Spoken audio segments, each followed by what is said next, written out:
Mão de obra direta e mão de obra indireta, baseado no livro Contabilidade de Custos do professor Clovis Luiz Padovese, da editora Cengage Learning, 2016, do capítulo 2, Classificação e Comportamento dos Custos, no subtítulo Mão de obra direta, da página 44 e 54. Denominamos mão de obra direta todos os gastos com o pessoal envolvido diretamente na produção dos produtos finais da empresa. É o gasto com o pessoal que A.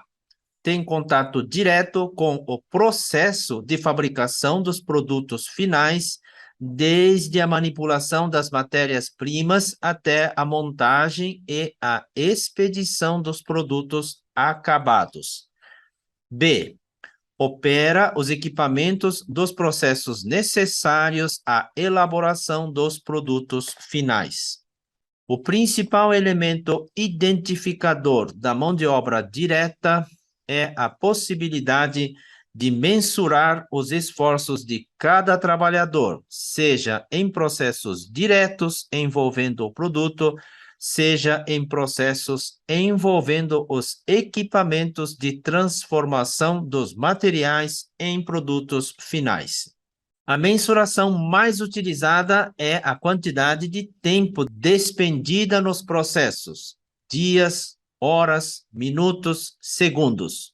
No entanto, podem-se utilizar medidas médias envolvendo a manipulação das matérias-primas ou mesmo quantidades de produtos finais.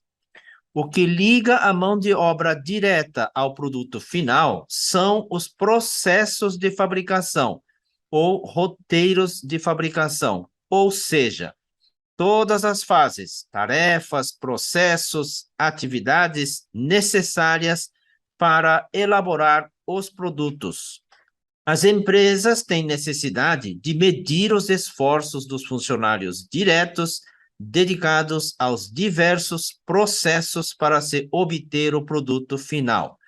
Essa necessidade se impõe uma vez que, conhecendo os esforços necessários, normalmente medidos em tempos de processamento, as empresas têm condições de avaliar sua capacidade de produção, seja em termos de mão de obra, seja dos equipamentos operados pela mão de obra direta.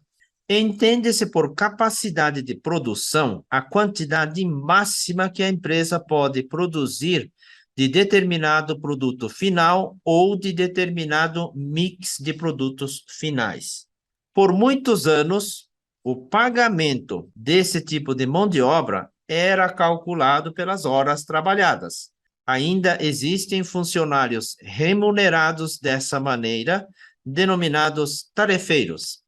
Os princípios da administração científica de Frederick Taylor assentam-se na medição dos tempos e movimentos da mão de obra direta das indústrias. Modernamente, com a utilização cada vez maior de equipamentos computadorizados, a medição dos tempos necessários aos processos está cada vez mais precisa. No quadro 2.3, apresentamos uma série de profissões classificadas como mão de obra direta conforme as necessidades de cada indústria exemplificada. Note que a nomenclatura dos diversos tipos de mão de obra direta segue a especialização de cada processo necessário ao conjunto das atividades de produção. Quadro 2.3, indústria, produtos finais e principais funcionários de mão de obra direta. Na coluna da esquerda, a indústria e barra produto final. Na coluna direita, mão de obra direta. Então, indústria de açúcar e álcool. A mão de obra direta seria cortadores de cana, motoristas, operadores de equipamentos, ensacadores, etc. Na indústria de móveis de madeira, a mão de obra direta seria os marceneiros, carpinteiros, pintores, montadores, etc. Na indústria de tecidos, a mão de obra direta seria os tecelães, urdideiros, embaladores, enquanto que na indústria de confecções, a mão de obra direta seria os cortadeiras, as costureiras e os embaladores. Na indústria de rodas de aço, a mão de obra direta seria os torneiros, operadores de máquinas, pintores, montadores, embaladores. Na indústria de pneus, a mão de obra direta seria os operadores de máquinas, embaladores. Na indústria de veículos, a mão de obra direta seriam os operadores de equipamentos, montadores, motoristas de testes, certificadores da qualidade final, etc. Na indústria de fundidos, a mão de obra direta seriam os fundidores, os rebarbadores e operadores de fornos. Na indústria de tintas, a mão de obra direta seriam os operadores de máquinas, embaladores, etc. Na indústria de iogurtes e queijos, a mão de obra direta seriam os cozinheiros, misturadores, operadores de máquinas, embaladores, etc. Na indústria de molho de tomate, a mão de obra direta seriam operadores de máquinas, embaladores, etc. Na indústria de torneiras de bronze, a mão de obra direta seria fundidores, rebarbadores, operadores de fornos, montadores. E na indústria de louças, a mão de obra direta seria sopradores, pintores e montadores. No subtítulo Mão de obra indireta, página 45, classificam-se como mão de obra indireta os gastos com todos os demais funcionários não considerados diretos. Em linhas gerais, a mão de obra indireta compreende a.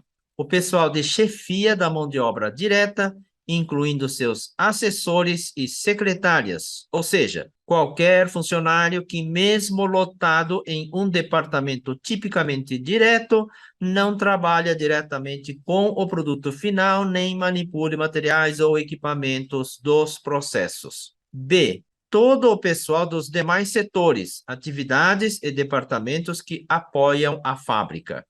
A mão de obra indireta caracteriza-se por não ser exclusiva de um produto ou de produtos finais e por trabalhar para determinadas atividades de apoio à fábrica, necessárias a todos os produtos indistintamente. Mesmo que, eventualmente, os esforços estejam sendo direcionados a determinados produtos, não há um processo repetitivo de esforço despendido para os produtos. Dessa maneira, os profissionais indiretos trabalham para as atividades dos setores e departamentos de apoio à produção e não diretamente para os produtos finais.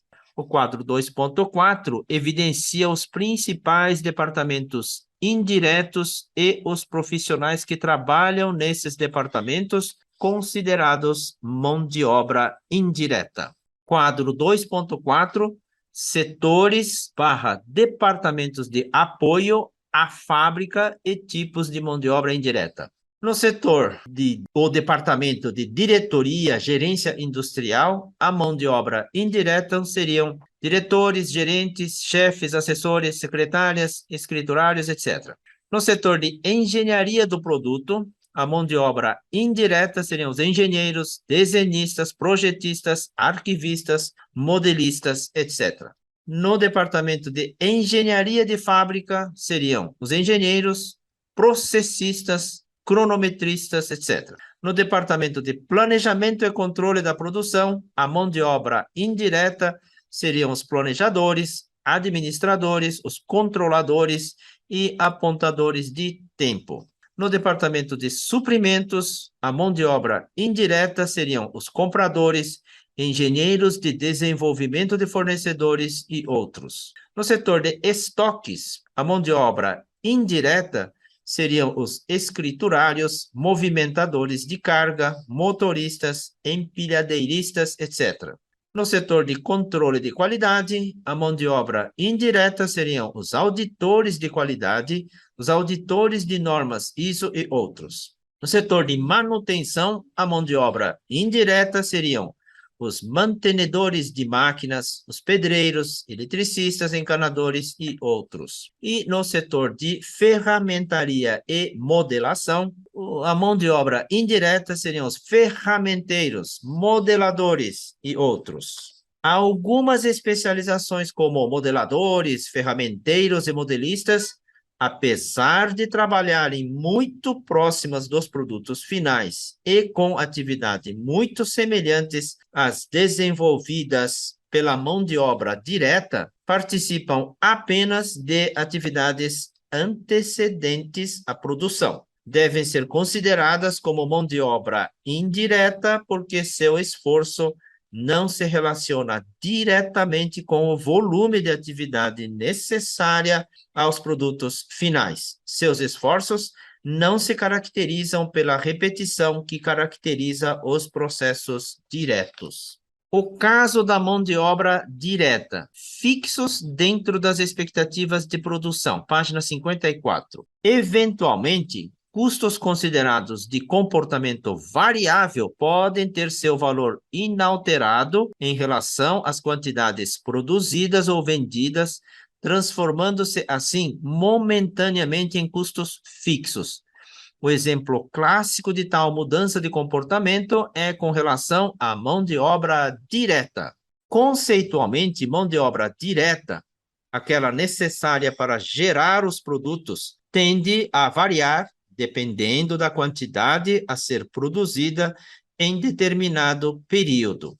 Entretanto, em caso de redução de produção, fato que acontece mais frequentemente, é comum a empresa não reduzir seu efetivo de mão de obra direta, mesmo que a quantidade a produzir seja diminuída, pois julga conveniente bancar essa ociosidade temporária de seu corpo de funcionários diretos. Nesse caso, um custo típico de comportamento variável termina por ter temporariamente comportamento fixo. Mão de obra direta, custo fixo ou variável? Provavelmente, a maior dúvida está no entendimento do comportamento da mão de obra direta. Dúvida esta que confunde os dois tipos de classificação dos gastos. A mão de obra direta, como o próprio nome diz, tem essa característica porque seus esforços em relação a cada unidade de produto ou serviço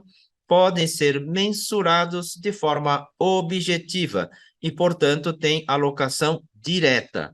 Contudo, não é variável em relação à quantidade ou ao volume de produção, basicamente pelos seguintes motivos. 2 pontos.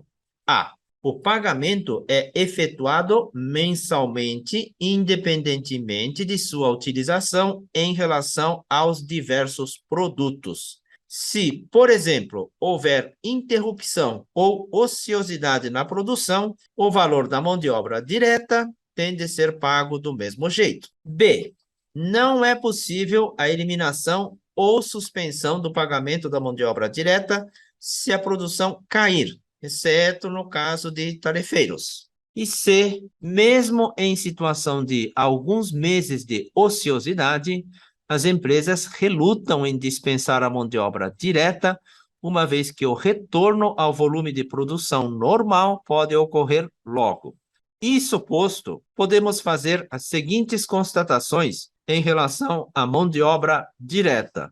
A. É um custo fixo no curto prazo. B. Tem todas as características de variabilidade no médio e longo prazos, uma vez que a empresa não vai reter indefinidamente mão de obra direta se houver necessidade de redução do nível de atividade, nem manter indefinidamente capacidade de mão de obra direta ociosa, assim como em condição de aumento do volume de produção.